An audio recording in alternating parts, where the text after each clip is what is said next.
our physics hasn't come to terms with life, living systems, and consciousness, and our modern medicine is practiced chiefly at the level of chemistry and molecular biology. More than 20 years ago, I fell in love with these nanomachines that read and write DNA. These nanomotors, 99.99% efficient. Could this information processing that these nanomachines are doing, could it be quantum mechanical? Dr. Anita Goel, the CEO of NanoBioSim, theorizes that the molecular machines that copy our DNA are like tiny quantum computers. And she has designed a biological double-slit experiment that could confirm her theory. So we modeled that this nanomachine, when it's moving forward, it could be in a quantum superposition of these internal states. One speculation is, does it use some sort of quantum search algorithm to quickly and efficiently find in the sea of candidates the right molecule? Could be like a sensor that's picking up quantum sensing information about its environment. If the most essential molecular machinery in our bodies indeed operates quantum mechanically, this could lead to a new physics that accounts for life and consciousness. The music that you as an organism make is an interplay of the information in your DNA base pair sequence, but also the information embedded in your environment. What if consciousness is something fundamental to the fabric of reality? Matter, energy, space, and time come out of that. That new scientific framework would lead to new technologies we haven't even thought of yet. You could call it consciousness. In religious traditions, we'll call it God, of course, versus the classical story that pure randomness led to sort of the origin of life. What are your thoughts there? I think that a warm welcome at the Essentia Foundation's YouTube channel. We are here in Barcelona covering the Science of Consciousness conference, and at my table I have a very special guest, Dr. Anita Goel. You are a physicist, physician, and nanotechnology scientist and an entrepreneur, and you work at the intersection of quantum physics, biomedicine, nanotechnology, and AI. A very warm welcome. It's such an honor to have you. Thank you. It's a pleasure to be here. You basically propose a new physics, and I think that is very interesting from your background in nanotechnology. And so I'd love to dive into that. And in understanding your work, it's very important, and you started your presentation, which we will share bits and pieces of with our audience. You shared in your presentation the fact that physics has been studying closed systems, and living systems are open systems. They're not in equilibrium. For people to understand this fundamental difference, what are the difference between closed systems of physics you've been studying and the work you're doing as a physicist, but open systems? Would be very nice to understand. Well, thank you very much. That's a very nice question. Our physics for the last, our modern physics, mostly developed in the context of the last century, was developed primarily around inanimate matter. Closed systems that are at equilibrium or at near equilibrium, where the interaction with the environment is at best a little perturbation. If you look at living systems, they're fundamentally open systems. They're constantly exchanging matter, energy, and information with their environment. They're strongly coupled to their environment. And they're far from equilibrium. In fact, they're negentropic. They are feeding off their environment and reducing their own entropy. If I come back 100 years, this table, because of entropy, will be disintegrated. But living systems have a way of decreasing their own entropy. So these are fascinating topics. And the physics that we developed in the last 100 years was primarily focused on those inanimate closed systems that were at or near equilibrium. And what, in my journey, studying physics and medicine and going deep, first at Stanford, Harvard, and MIT, and now in my research institute and company, I realized that our physics hasn't come to terms with life, living systems, and consciousness, And our modern medicine is practiced chiefly at the level of chemistry and molecular biology. We haven't really integrated these two wonderful fields that have made tremendous advances in the last several years with each other. For example, how does physics play a role in physiological processes, like things like mechanical forces, electromagnetic fields, quantum effects? How could they affect molecular and cellular level processes? We haven't delved into that. So going into physics and medicine, I felt like there's a whole new vista of opportunities when we bring this together. And it's not just what physics can do for biology in terms of new tools, new instruments, and new conceptual frameworks. It's also what the study of life and living systems and biology can do to expand the boundaries of our physics.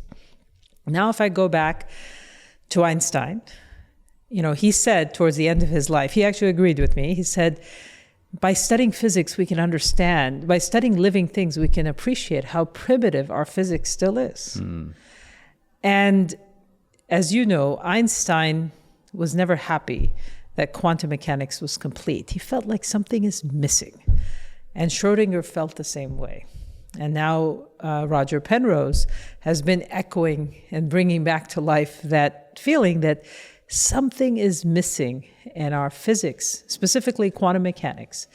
And despite over 100 years of effort, our quantum mechanics and general relativity still haven't been able to be reconciled, despite wonderful, great efforts in string theory and loop quantum gravity. So there's a lot of effort that's very commendable, but we still haven't been able to reconcile that. And I would argue that there are some things missing in quantum mechanics and overall in physics. And one of those things are life, living systems, and consciousness. And we cannot pretend to have a unified theory of everything if we haven't come to terms with these phenomena. So any unified theory of physics must incorporate this as well. So the bar is high. We have to address the things that Einstein, Schrödinger, and Penrose are worried about, including the quantum measurement problem.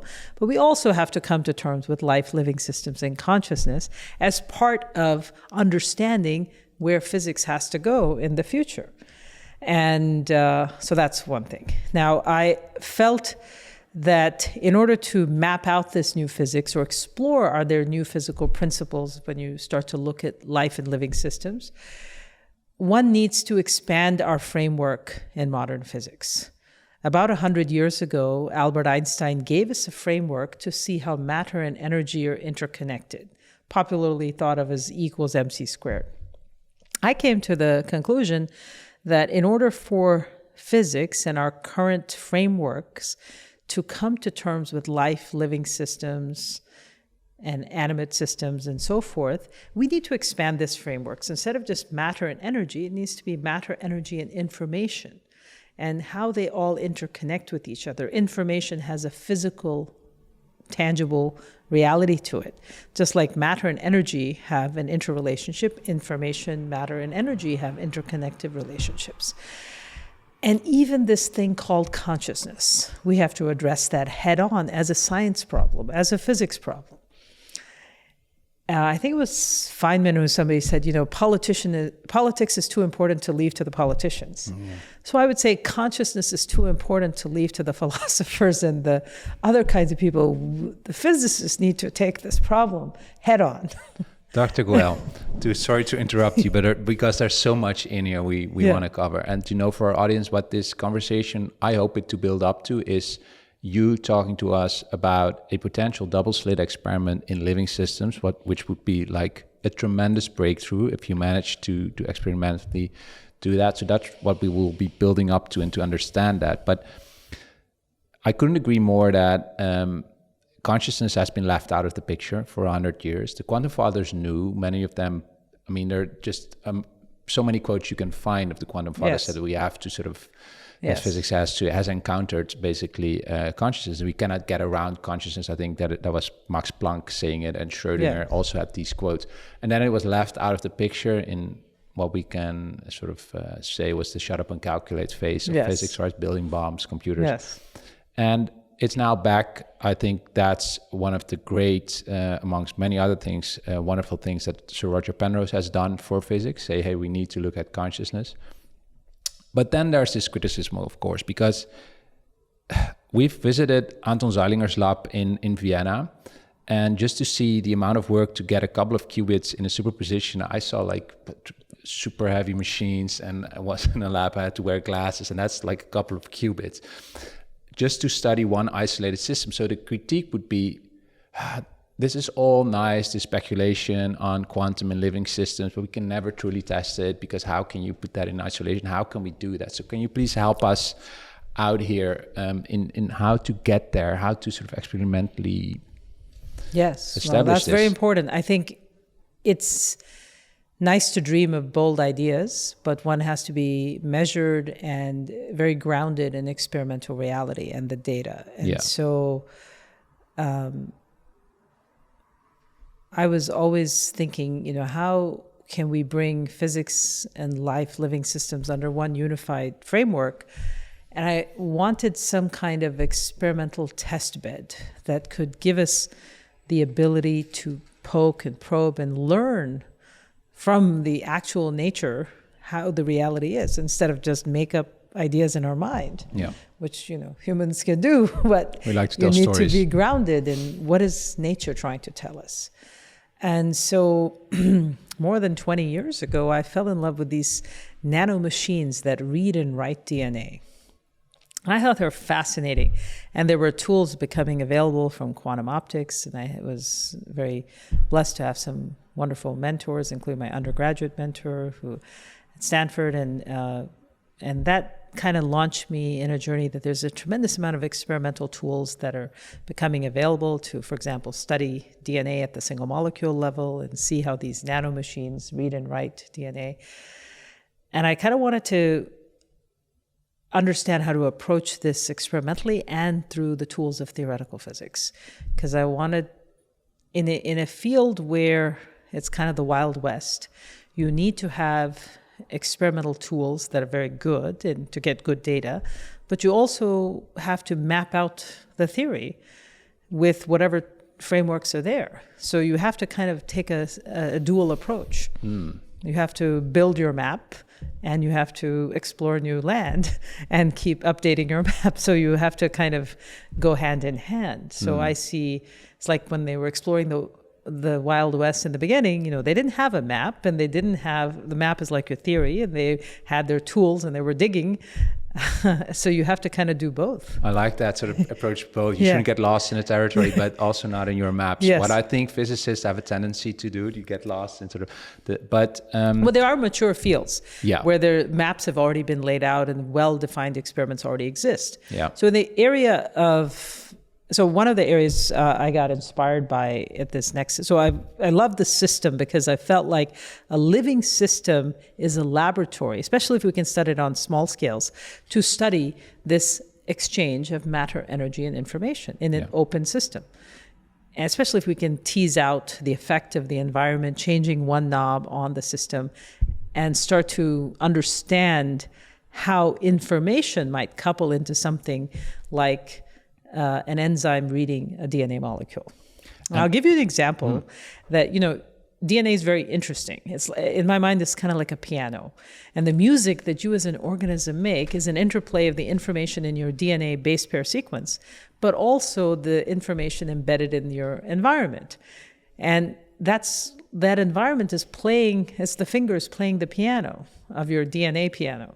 And the interplay makes the music. So for example, two people can have the exact same DNA that causes a certain cancer. It's called oncogene, a certain gene. One person may get cancer, the other may not. They have the same DNA. The difference is the environment. So something in the environment, there's some layer of information that is communicating to how this enzyme replicates or transcribes the information in the DNA that is getting affected. So so I hypothesized that evolution, at least on the molecular level, could perhaps be more Lamarckian than it is purely Darwinian or purely random.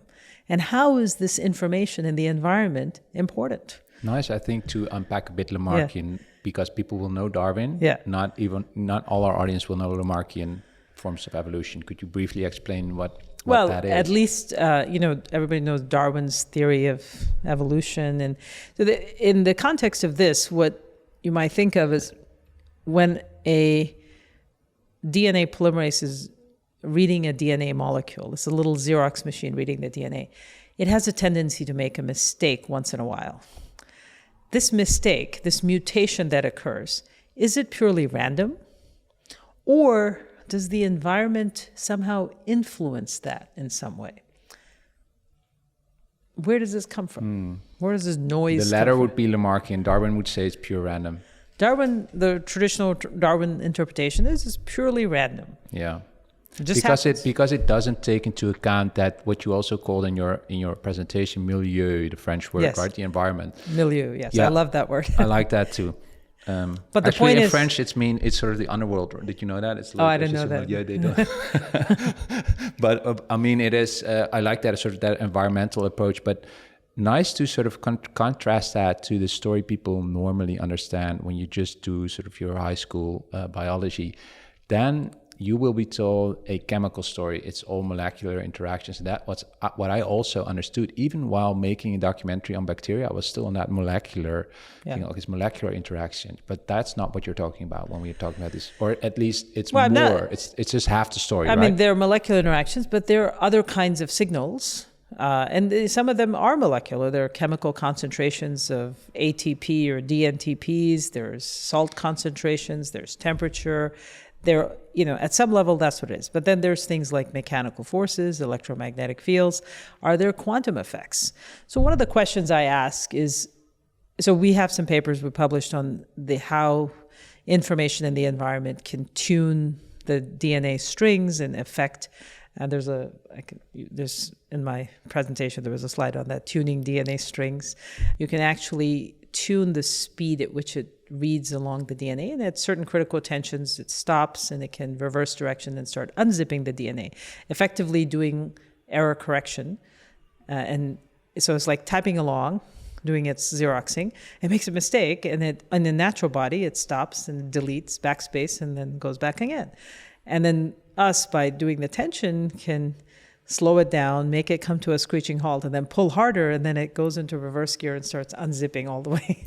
It's amazing because those visuals you showed, that first, just out of curiosity, it's not really relevant for a conversation, but still, how on earth do you do that? It's lasers that literally connect to the DNA string and start stretching. That's the traditional single molecule way of doing that. And there's a whole field that's developed around that now, of single molecule manipulation of biomolecules and studying biology at the single molecule level. But the visualizations you show us is not, that's a visualization, right? So what you guys actually that's an animation see of what our lab has been able to do with some DARPA and other projects that we've done. That you can show that. Yeah, we'll show it.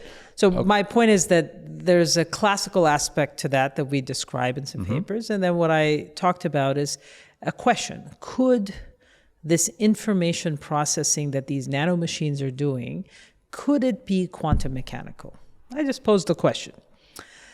Because traditional thinking is that biological systems are wet, warm, and swampy, and you will not maintain quantum coherences long enough for it to be relevant. However, Schrödinger was very passionate about this subject. In his book, What is Life, in 1944, he was deeply going into what is life, and as you know, he's one of the founders of quantum mechanics.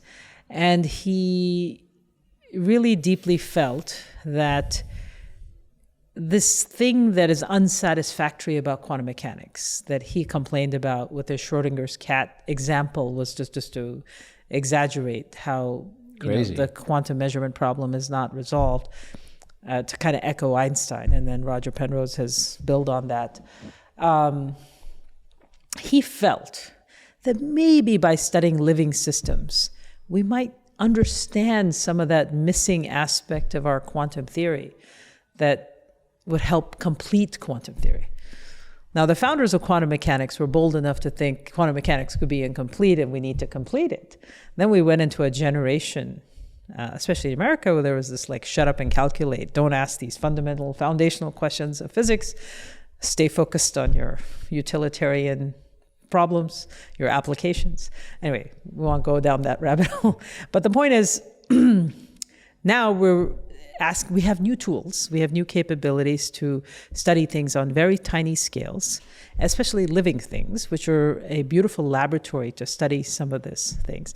So I think this could be a potential laboratory to study this edge cases of quantum mechanics. It's open systems and it's living systems. And so the question I pose is, could quantum mechanics play a non-trivial role in this system? And specifically, there's a few things that we know about these nanomachines that read and write DNA that suggest that they could potentially be exploiting quantum effects in a non-trivial way to enhance their function and efficiency. And let me just lay out a few of those examples. Number one, these nanomachines are little molecular motors that have a thermodynamic energy conversion efficiency that's more than 99.9%. Now, your car is probably 20 to 40% efficient in converting oil from the Middle East into mechanical work in terms of miles per gallon, right? But these nanomotors, 99.99% efficient. That's a lot of thermodynamic efficiency. Now, the question is, what's the secret to their energy transduction that gives them such high conversion efficiency from one form of energy? They get their chemical energy, their fuel is coming from ATP, DNTPs. They're burning that to create mechanical work along the DNA railroad track. So where is that energy efficiency coming from? So that's one. The other thing is I show some calculations on how these nanomachines have tremendous information processing power. I show one calculation, which I won't go into here, but it's in the presentation, that it's a heuristic calculation that this one nanomotor makes on estimate about 100 billion computational steps as it reads one base of DNA. That's a lot of computational power. And just, sorry to interrupt you, but in what time scale are we talking? If it about 10 milliseconds. In 10 milliseconds, it does? In 10 milliseconds, it reads one base. And one base reading is equivalent to 100 billion internal steps. Like it's thinking 100 billion computational steps just to read one base of a long chain of DNA. So I asked the question, what is it thinking about? Like it's got to be thinking, there's a lot of information processing going on. Obviously, all the information is not just in the DNA, it's processing all the environmental information, the milieu, to understand, do I go forward, backward, do I sit here, what do I do? Anyway, so I'm getting sidetracked. So the point is that, so there's a few more experimental examples that I want to point out. So one is this nanomotor is like a little Xerox machine. It sits on a template of DNA and it looks and it's swimming in a bath of molecules and it finds the mating molecule. If it's an A, it finds a T. If it's a G, it finds a C in a sea of candidates. And this sitting right there, this little Xerox machine on the template DNA strand, and it's going and finding the mate and making the matches as it munches along the DNA track. So one speculation is, does it use some sort of quantum search algorithm to quickly and efficiently find in the sea of candidates the right molecule and keep munching it on, right? Because it has to do some kind of search algorithm. So that's one. Another one is it is doing copying and then it makes a mistake and then it goes into error correction mode. And this switching from forward to reverse, could there be some quantum aspect to this switching? The third is the onset of mutations, the noise. Is this an intrinsic noise? Is it thermal noise? Is it quantum noise? Where is this mutation intrinsic error coming from? Is it purely random? Is there some quantum entanglement with the fluctuations in the environment that are somehow giving rise to these are some of the questions that have been posed. So, and then I asked another additional question on these, that this real-time fine structure dynamics of the motor munching along the DNA, now that we have the tools to start to visualize it, could that give us a signature of the information in the environment that's talking to it. Because in that way, the motor is like a sensor. We know it could be a classical sensor, could it be a quantum sensor? Because if it's truly quantum information processing, it could be like a sensor that's picking up quantum sensing information about its environment, right? Then now you've turned it from a nano sensor to a quantum sensor. So I'm just asking a question. So that's why it becomes really relevant to answer this question. Are these nanomachines capable of quantum mechanical effects that are non-trivial? Now I've kind of given you the background. So the first thing is to find out, is this even plausible, or are we just barking up the wrong tree? Because the traditional thinking is they're wet, warm, and swampy. There's not going to be any coherence. So then I show, and there's a paper on this that actually I got inspired to do in my conversations with my friend Paul Davies, but it talks about how, in that I estimate the decoherence times of this motor DNA complex. And show that there's some modes of relaxation. These polymers have these spectrum of relaxation times, but there's at least some time scales, some modes of relaxation where you can have decoherence times that are long compared to the time it takes for the motor to read a base of DNA. For people to understand, just to pause you, keep your line of thought, please, but not everyone will understand decoherence. So that's the quantum state in its quantum state, that it can stay in a quantum state right before it collapses into a definitive state.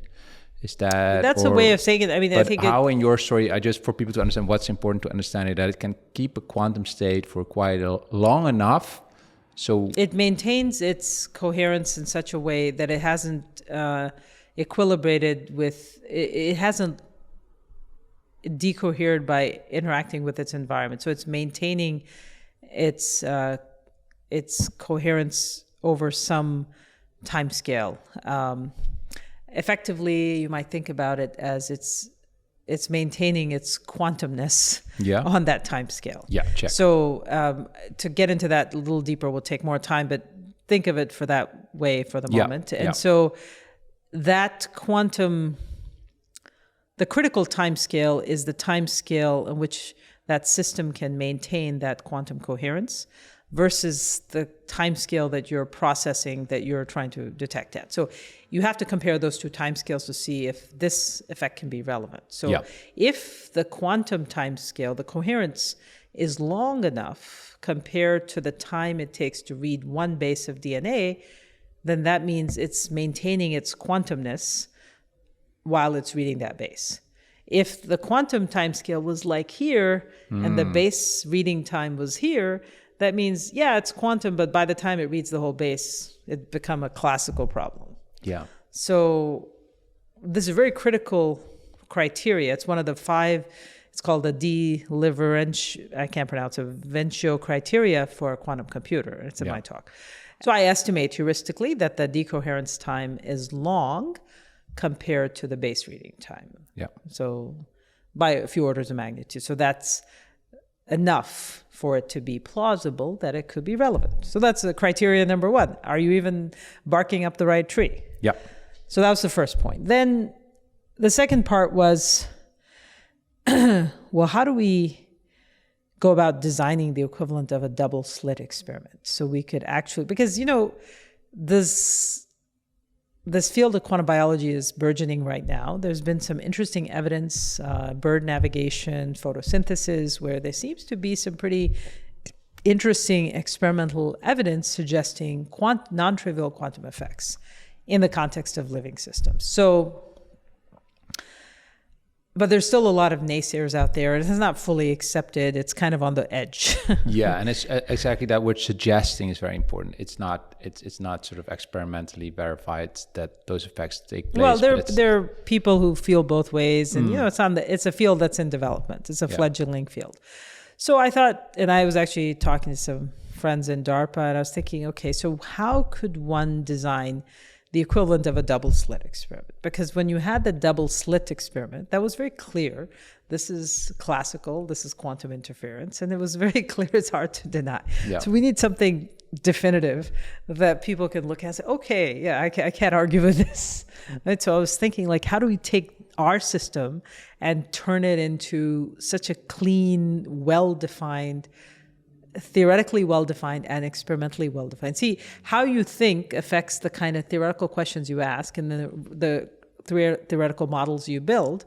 And the models you build help you make testable predictions. And then you use the experiment to then test or falsify or refine your theories. So you have to kind of go hand in hand. And the model has to be grounded in the experimental reality. The experiment you do has to be very clean to tell you the theory. So that, you can make theories up here, but if you're testing in a different domain, they're not talking to each other. So I felt like they have to really, be at one with each other. So I present that in the talk. Let's not go in this here, but I basically explain a proposal for how we could take what we're doing, and I show some preliminary data that we've done, but we don't have the resolution yet to do what I'm proposing, because that's a very hard experiment. But to go and try to do the equivalent of the double-slit experiment in the context of these nanomachines that read and write DNA, to help show, is coherence maintained on a sufficiently long time scale that we can detect an interference pattern, or is it purely classical when we detect it? What I got from your talk is that, double-slit experiments people can do it, you can do it at home, right? Yes, There are YouTube videos. It's amazing that we've arrived there, that you can establish sort of quantum nature of reality at home. This, of course, is way more complex, but what you're looking for are, because in double-slit experiments, when we see interference patterns, we know a wave function had to be sort of that sort of points to the quantumness of the particle. Then let's not go into what the wave function is yet. I'd love but okay, it points to the, and now you're saying I have a setup, I know how to do it, it's complex, but theoretically how we have a system where we've taken data, we've done it more up to the level of showing that we can visualize and measure those things, but one would need very high, the whole new level of resolution upgrade of everything we're doing to get into that level of detection. So I have a roadmap, but we haven't done it yet. Okay, and does it require like truly new technologies to be developed first to do it, or are those technologies Some already of those there? are already here, but it's just to hear some cool names. Are these like, what sort of technologies are we talking about that measure? Well, I think it's a lot of detection technology. It's optimizing signal to noise. So a lot of that, the field.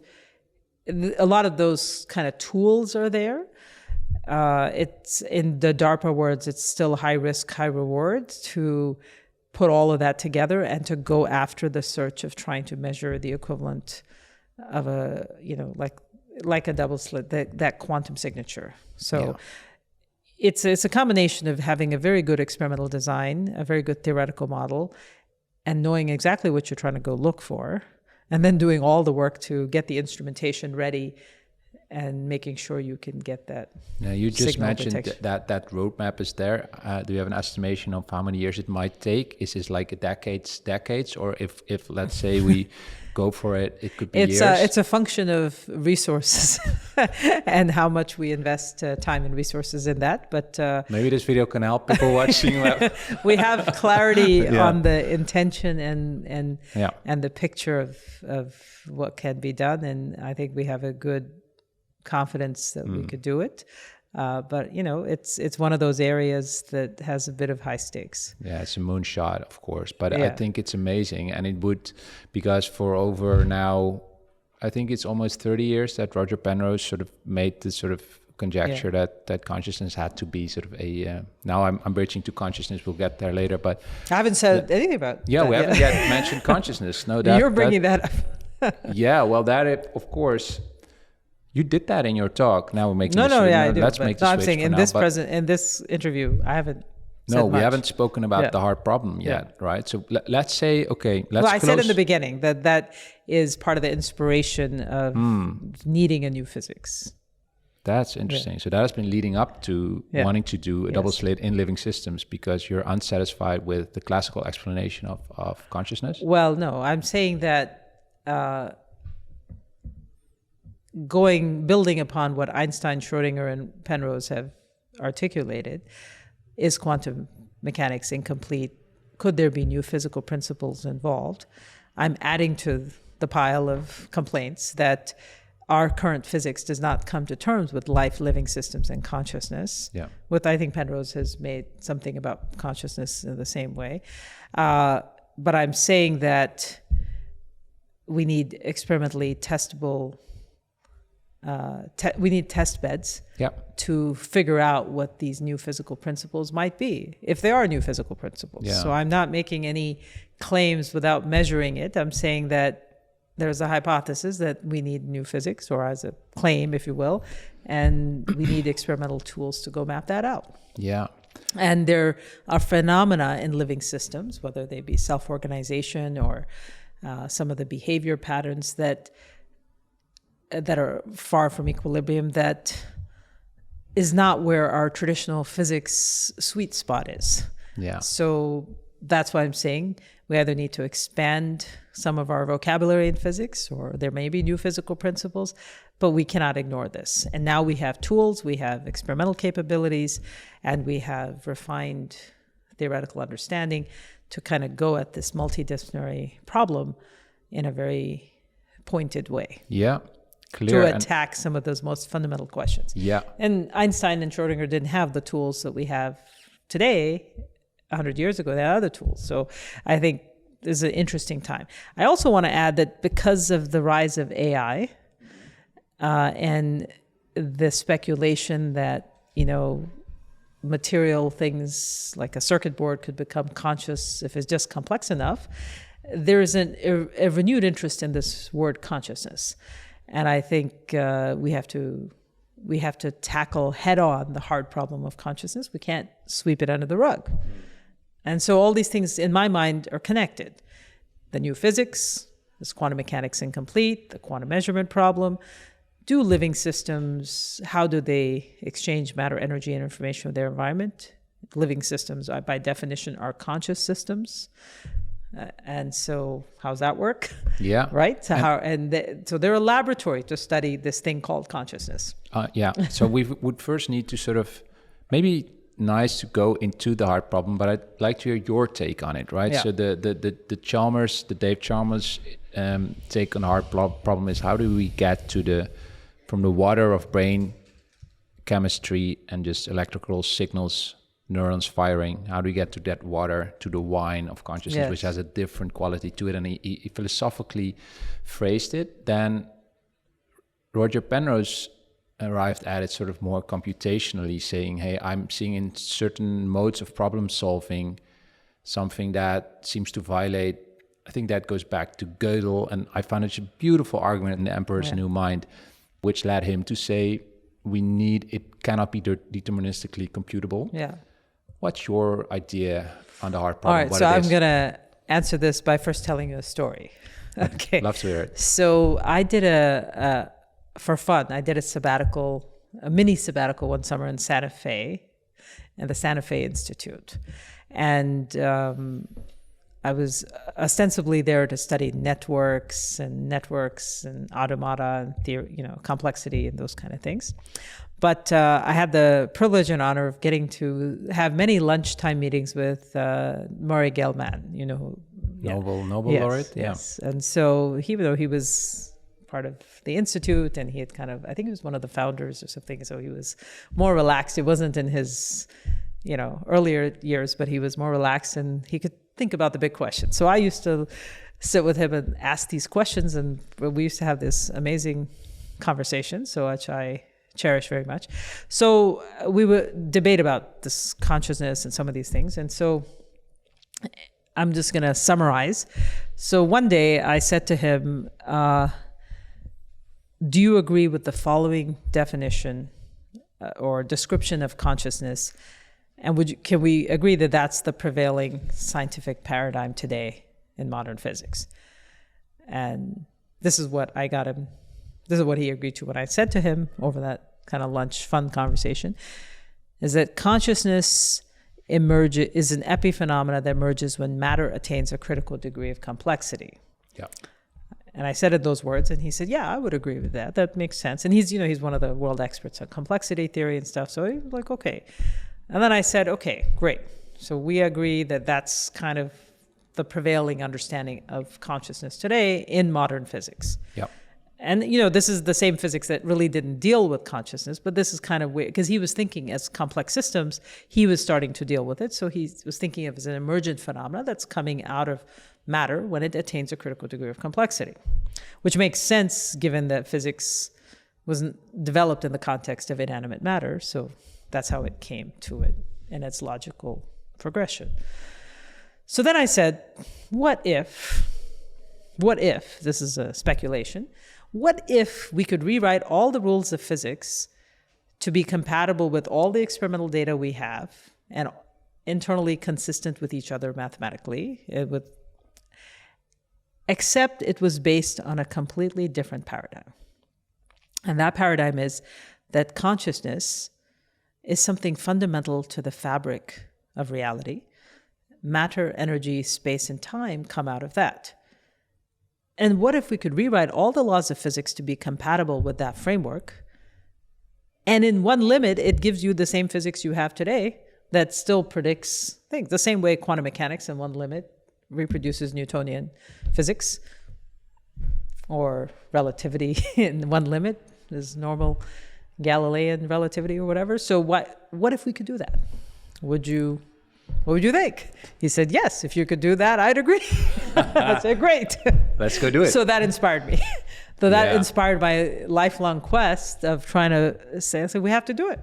Yeah. But it's a tall order, right? And you say that, let's try and do that. Let's turn around that pyramid that says it was the Big Bang that led to physics, chemistry, biology, consciousness. But we know the hard problem of consciousness. And if we would turn it around, we avoid, of course, that hard problem, but now we have a different problem, of course, because... Well, I don't. In that paradigm, problems. The problem of consciousness may not be hard anymore because everything's conscious. Exactly, it's built However, there's a lot of work to be done to do this right, because you want to build upon the beautiful physics that has happened in the last 100 years and even beyond that. I mean, there's tremendous capabilities that have come out of that physics, that precision. I am a devotee of physics, right? So I don't want to say we throw that out and start all fresh. I say we want to build upon that. So my approach is, this is great. Let's build upon this.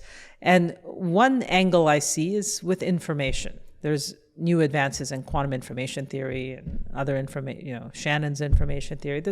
And there's already hints that information is physical, from John Wheeler and others, and some string theorists to the holographic principle. So there's already a burgeoning interest in information as a thing. I'm just taking it forward and saying, well, in the context of these living systems, it's really a thing, and matter, energy, and information are at play. And how can we map that? How can we measure the signature of that information into these systems? And how can we update, I'll just use modern terminology, refresh our browser to understand how matter and energy and information are interconnected? Yeah, super interesting this. And I do feel that if we do this right, it will help to reconcile some of these long-standing problems in our physics of the last 100 years, including the quantum measurement problem, which I have a whole other passion and interest in, as well as even reconciling like general relativity and quantum mechanics, the framework, because as we start to solve this problem, we'll get new conceptual insights that will help us reconcile some of these challenges. That's just a feeling.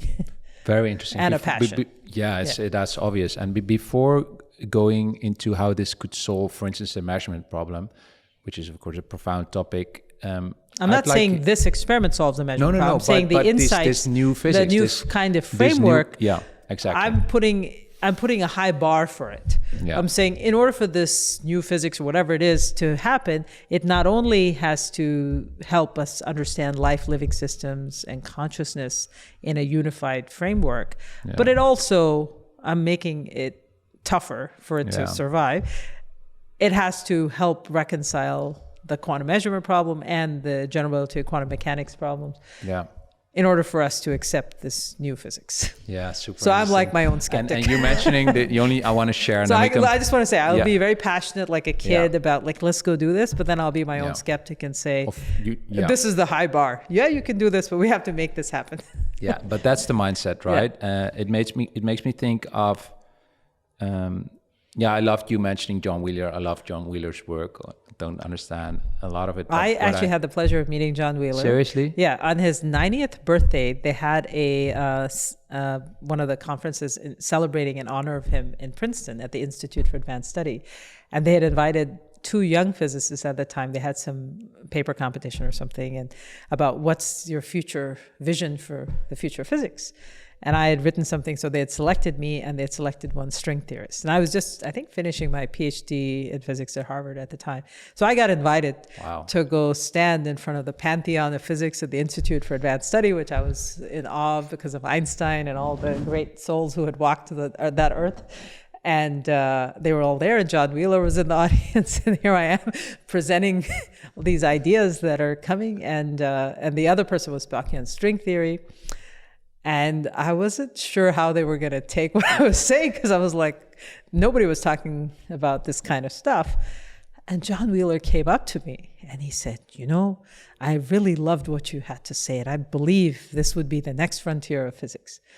And I was talking about, matter, energy, information. And he liked that because he talked about it for a bit. So it wasn't completely unheard of. But I was, that was just kind of my first feedback or a chance to hear from him. That's such an honor. But I had not met him before I had to present this paper in front of all these people. Presenting in front of John Wheeler and then hearing that. There was Freeman Dyson, Ed Whitten, I don't know who all was in the audience, I remember. But it was what I would call the pantheon of physics. And I didn't even have, this was like not even what my PhD, it was like a side topic that I was curious about. So I presented that without knowing what what the reaction would be. Usually, and those were already ideas that you're now forwarding. These were already ideas about this new physics that's needed. Well, it was said in a slightly different way, but it was getting into this idea of information and how living systems are open systems, and we need to. It was similar. I must say that what sort of I find difficult. I'm fascinated by Wheeler. It's not that I understand him fully. I think he did a wonderful job by coming up with the his famous picture of the Big Bang and the observer, showing their mysterious connection. And indeed, as we say, it lets you sort of play around with the idea, what do I want to take as primary? Is it that Big Bang? I could just as much say in that picture, no, it's the observer. And he knew it's connected. But of course, then the question is, if you want to sort of connect it to where do they connect, because it's fluid. Where do you put the cut? And that's of course a problem in quantum mechanics. Where's the object-subject divide? And the theory itself cannot give that to us. So you're sort of, that's the deep mystery. But I'm curious how you think physics has developed since Wheeler, because he was onto this. And I don't remember, must know better if he talked a lot about consciousness, but he was sort of like... Well, he talked about a information theoretic understanding of the universe, a participatory universe, and it from bit is like his famous book. The idea that things at their fundamental nature are information.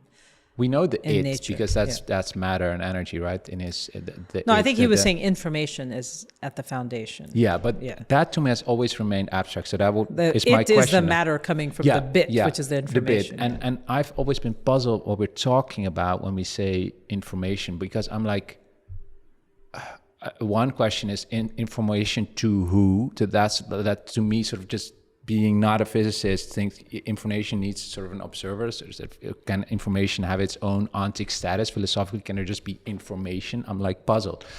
What are we talking about? I mean, what helps? So let's come back to physics. One point that we kind of touched on, the quantum measurement problem. Yeah. So I'm not going to tell you my whole theory about that yet. I'm just going to summarize where the field, as I understand it, is at. Okay, so von Neumann and Eugene Wigner in the early days of quantum mechanics looked at this problem of the collapse of the wave function. And this is one of the things Einstein was unhappy about, right? Yep. And Schrödinger was unhappy. That's why he tried to show how ludicrous it is by calling it the Schrödinger's cat. How could it be a superposition of dead and alive at the same time? Blah, blah, blah. Yeah. So Eugene Wigner and von Neumann had this idea that this thing called consciousness collapses the wave function. And they advanced that theory. Then Hugh Everett had another concept called the many worlds interpretation. And Roger Penrose has advanced a different theory, which is a gravity-induced collapse of the wave function. So I don't agree with any of those. 100%. You know, I have my own version of that, but I won't get into that today until I've made a paper on that. But okay. What I would say is that our current quantum mechanics theory is a lower resolution theory. It's predicting not the behavior of a single particle, it's predicting the behavior of a probability. Yeah. So it's actually not describing a single particle, but describing an ensemble. So there's an artifact because your wave function is only a probability description at best. It's not going to give you, so it's not telling you the trajectory of one molecule. Like, you know how we do the single molecule experiments? It's not giving you that level of resolution in the theory. That's why I think the theory is incomplete.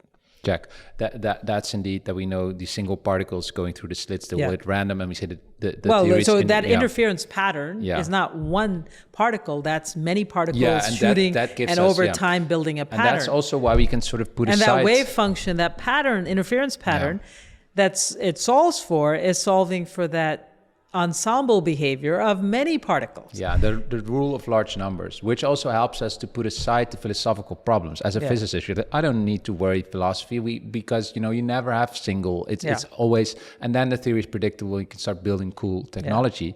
And Einstein didn't. That's so cool. I think about those physicists. They're no. I don't buy it that single particle is behaving indeterministically. What's happening here, right? That was Einstein's EPR paper, which led Bell to come up with these Bell inequality tests. Yes. But what we now know, but please fill me in here if I'm saying something incorrect, that the search for sort of a physical influence that can account for the behavior of those single particles is sort of out the door. Right? We know now that sort of there cannot be what is called hidden local variables, right? In these Bell inequality tests. That's what I get in the foundation of physics, that many people, that feels out the door. So it's not physical. That's a deeper question. I don't want to answer that in a superficial way. What I would say for now is that I would agree with Einstein, Schrödinger, and Penrose that quantum mechanics is incomplete. Yeah. And my version of it is that the Schrödinger wave function is describing the ensemble behavior, not a single particle behavior. Yeah, Since I think a lot about single molecules, you want mathematical equations that describe the trajectory of a single molecule. So you're looking for that. Yes, and that that entire theory is describing an ensemble. It's the equivalent. Dr. Goel, but are you buying that? Are you looking? Do you think there? How do I put this question? Something is influencing. Now you're asking me how do we get to that version of the single molecule version of the Schrödinger equation from the ensemble? That's what you're trying to ask me, right? Yeah, but I'm also trying to ask you what could be behind it, because it seems that the consensus seems that nature is fundamentally indeterministic, it's probabilistic. So we say at that level it is like pure randomness, quantum random nature of reality, and only at higher resolutions do we get sort of our classical world. And because I would say that, look, at the level of where human reasoning has taken us to up till today's point, there is this low resolution theory that predicts the behavior of an ensemble, and there are experiments that seem to agree with that low resolution theory. Yeah. Period. Yeah. Now, if we want to build beyond that, we need experiments that get interesting data beyond that, and we need theories that go beyond the low resolution. Yeah, check. So we need like a high resolution camera to get the high res pixels, and then we need the theory to go with that data. So think of it in this analogy that these living systems, in my view, are a test bed to get new kinds of data, to understand some perhaps new phenomena, the edge of traditional quantum mechanics, because those were closed, mostly closed systems in equilibrium. These are open systems, they're living systems, they're perhaps far from equilibrium. And there's a phenomena, there may be some interesting things we might be able to measure. And I talk a little bit about that in the talk. And when we, let's... And then separately, I think in parallel, we have to go back to these foundational questions of physics and especially quantum mechanics and readdress them with fresh eyes. And so I kind of take a joint theory experimental approach, but I try to keep grounding myself with, hey, how do we detect it? As well as, I then become my own skeptic. I think, okay, we need this, but then I think, okay, well, if we get this, it has to satisfy all these criteria. And getting so it's back a tough to, existence. Oh man, it's a tough journey, right? It's like an artist. You think and then you scratch it and throw it because you want it to find the right thing. And I think it's a beautiful quest, because thinking a bit deeper, we've touched upon information, and I'd like to bring in something just to reflect with you on. The founder of our foundation, Fred Matzer, he talks about informed, that which brings form, bring things in form. Thinking about information being more fundamental than we now think, and if it can act quantumly in living systems, it would be that which brings the form, brings the patterns. Right? Would that be a way that... That's a beautiful kind of thought. So I've always felt, now this is just feeling, right, as a human, that there's an underlying symmetry, structure, information in the universe, in nature.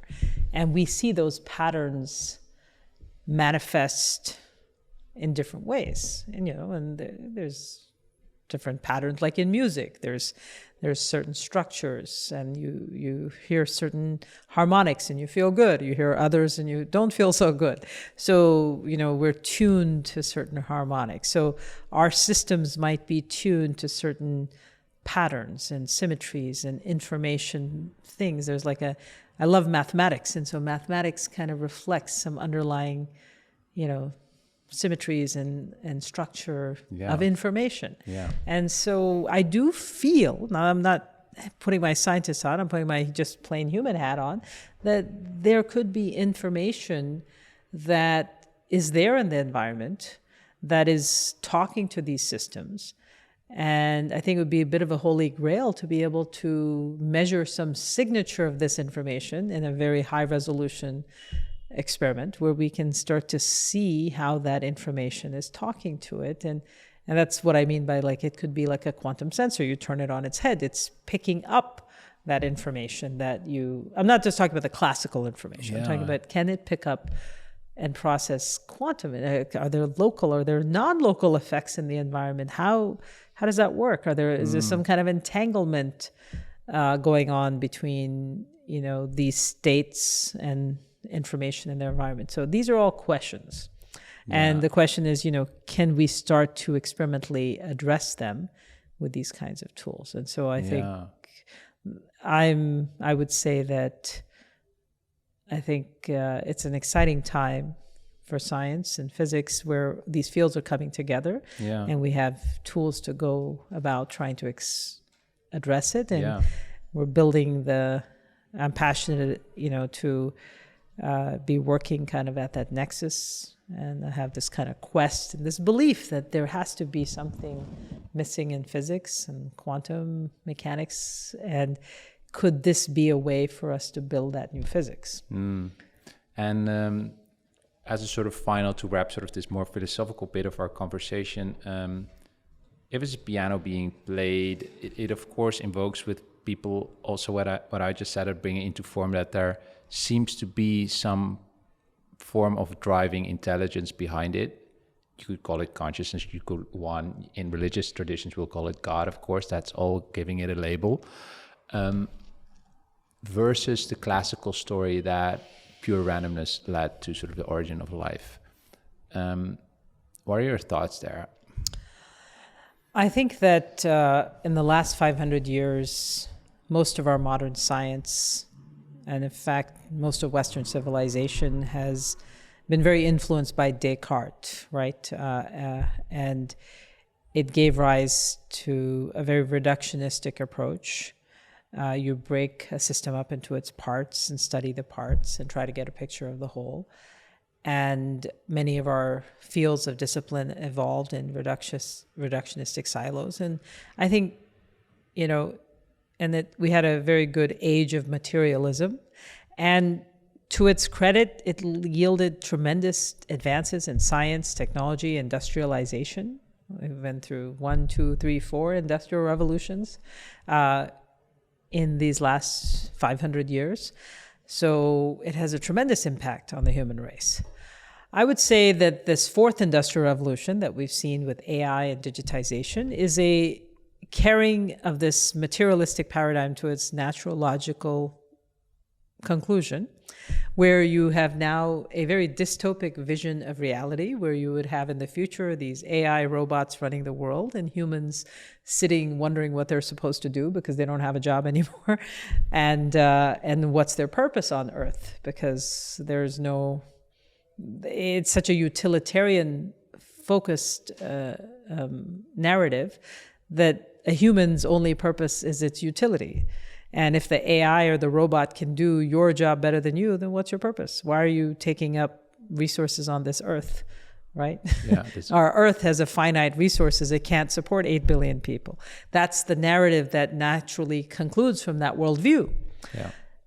If we were to do what I discussed with Murray Gell-Mann and able to rewrite the laws of physics and had a worldview where we thought of consciousness as something fundamental in the fabric of the universe, and matter, energy, and space-time came out of that. And if we thought that humans and human consciousness and experience was a part of that whole, it would create a worldview where people would be more aware of how interconnected they are with each other and the rest of the Earth and the ecosystem.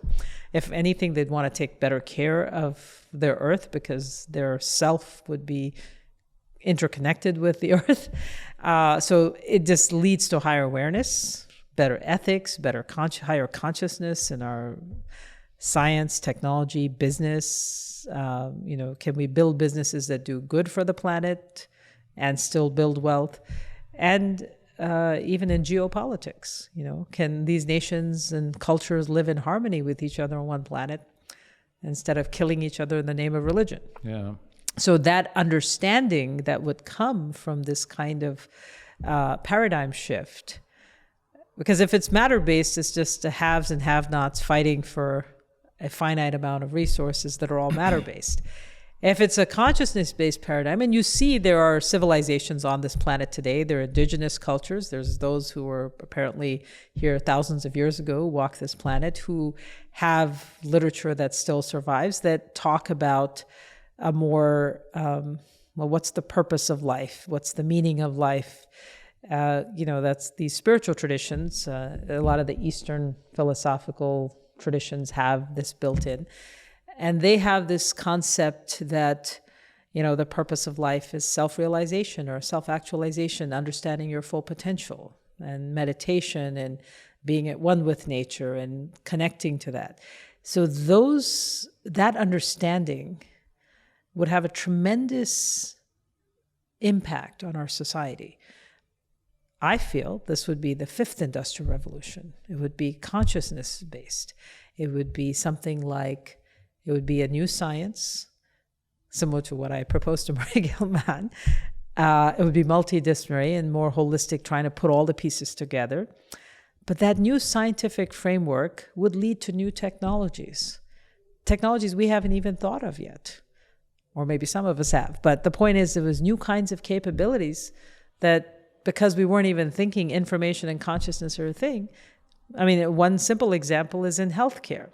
There might be a lot more ways to heal people from disease and extend the human lifespan to create longevity than just a handful of tools that we have now in modern medicine. And they could be a part of future healthcare. And many other kinds of industries would be revolutionized by this kind of thinking. So technological revolution, industrial revolution, new industries popping up, but also a new consciousness in those industries. It's not just the technology we create, it's the consciousness with which we deploy that technology that determines does it have a good impact or a bad impact on the planet. So this higher consciousness paradigm would make people be more aware of the impact of what they're doing. It's not just about making money, but maybe hurting the planet. You can do both at the same time. You can build wealth for yourself and your family and for the planet, and do good for the planet and your fellow citizens, right? They don't have to be fighting, they can be in harmony. And likewise, harmony between the nations and the cultures and the civilizations on this planet, they could live in a higher state. And also, things like space travel and all these new kind of futuristic things, we would be able to focus the human race. I would say we would unleash a new golden age in America and the rest of the world for innovation and prosperity and self-actualization at the individual level and for the collective human race or human species. Wonderful vision. I thank you. I think it's a wonderful vision. And we talked about it yesterday in preparation of this conversation. To relate it, what you just said, your vision for that fifth revolution, what I love is that it includes all science we have now. It's not that you say by putting consciousness back at the center that you have to let go of any of that, because that's the maps we've built of reality and they're great. But I think the problem with our current worldview is that we're so lost in those maps, right? I mean, the fact that we started thinking that our mapping of the brain, if we copy that sort of like in neural networks, will lead to consciousness, sort of that's still a map, right? And it's not even, I mean, you're working on high resolution maps that show us how incredibly more complex it is than the maps of current AI systems. So, and getting back to that territory, which is the unmeasurable, in my opinion, which we cannot always measure, but it's so true. It's like truly feeling connected with each other, feeling connected with nature. It's not, we're not feeling, and sometimes it can even make me emotional when I think about nature, how we treat nature by putting our maps between ourselves and nature, by measuring the world and only thinking that is real and not connecting and feeling the harm we're doing to the planet and to each other. So that is sort of my thoughts on how that worldview of materialism is sort of contributing to. I would say this to that point. There are, there's an increasing interest in meditation, yoga, spending time in nature, experiencing these other dimensions of reality. And there is a hunger and search I see amongst the current generations absolutely for meaning and purpose in life. And so I think this artificial divorce that was created between science and spirituality maybe 500 years ago, maybe it's time to bring it to an end and let the entirety of the human experience on this planet come into its full-fledged vigor. And the other thing I would say is that for the future of the human race, having just very good science and technology and materialistic understanding and advances and being mentally depressed and having all kinds of psychological and emotional problems is not healthy. And having a lot of spiritual principles and meditating all day and being able to achieve higher states of consciousness through meditation, but then not being able to take care of basic material necessities may not seem right either.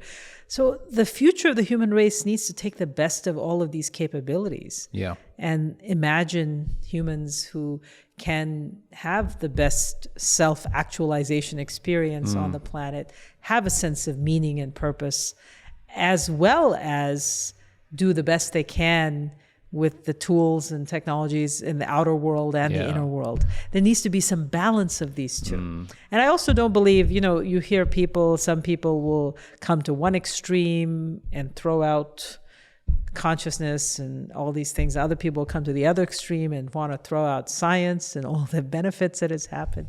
I think these are both radical positions. I think the reasonable position is we should take the best that all of human experience has to offer to make the best we can of ourselves and our generation and our planet, and maybe many planets. Who knows? And just one final closing question, Dr. Goel. People watching, we live in a day and age that now quite some people believe that AGI is not far away, me, myself included, but some of those who also believe that those machines will be conscious, and then there will be no difference anymore between us and machines, which will lead to problems we've discussed earlier.